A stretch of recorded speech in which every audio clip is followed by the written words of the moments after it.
रास्ता पलटिछि मरण जनता। असराए वर्षा हेले रास्तारे जमुछि आंठुए आंठुए पानी। प्रशासन को गुहारी कले सुनु नाही। ओलटा एनएच रो पिचु रास्ता उपरे माटी पकाउछंती। जातीय राजपथ 20 घसीपुरा थाना शालपड़ा निकटरे अधपंतरिया रास्ता को नहीं प्रबल उत्तेजना सृष्टि होईछि।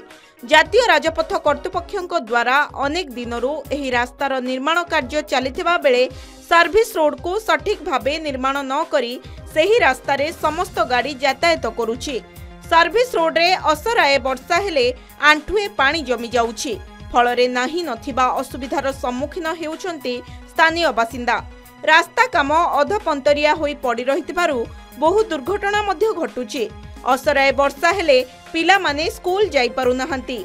एथि सहित लंबा लाइन रे गाड़ी गुड़िक ठिया हेउथबारु ट्रैफिक समस्या सृष्टि हेउछि, जाहाकु नेई तातिछंती स्थानीय लोके।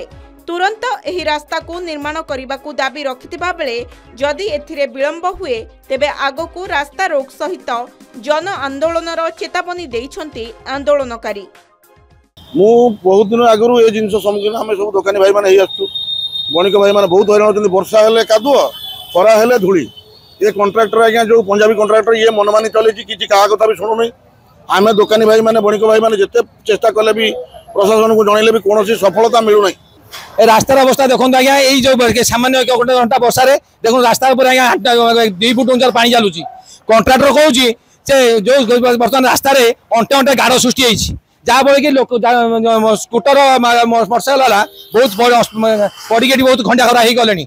लोकों यातायात को दृष्टि रखी खूब शीघ्र रास्ता मरामती करागले लोक माने सुविधारे जिबा आसिबा करि पारंते। तेबे रास्ता उपरे केबे प्रशासन रो शुभ दृष्टि पड़ुछि ताहा देखिबाकू बाकी रहिला। आनंदपुर रो स्वप्नेश्वर पंडांक रिपोर्ट के न्यूज ओडिशा।